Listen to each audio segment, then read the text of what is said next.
We can go across to France 24's Iris Makkler standing by in Jerusalem. Iris, one of the things we do know Mike Pompeo will be doing is meeting with Bahrain's foreign minister, who is in town to ratify the normalization of ties with Israel.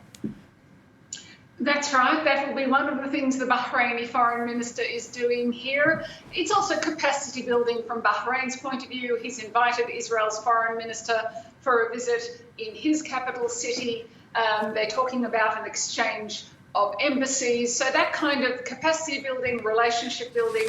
But I think all eyes on the three-way meeting between Pompeo, Al-Zayani, the Bahraini foreign minister, and of course Israel's prime minister. And they say that there's going to be an aviation deal on the agenda, but I think the real issue will be Iran, and particularly amid reports this morning that we've heard that there is an expansion of the Iranian nuclear program. So I think that's definitely one of the motivations for this normalization deal in the first place. And I think the relationship, their joint opposition to Iran, does tie these parties together.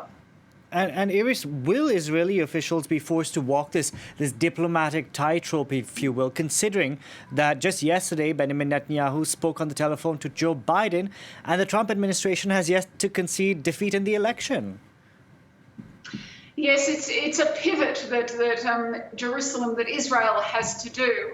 You know, it's a very strong relationship between the Trump administration and Israel, a very strong personal relationship between Benjamin Netanyahu and Donald Trump, almost a bromance, I'd call it.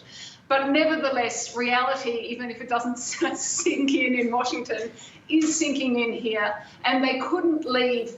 It was 2 weeks before before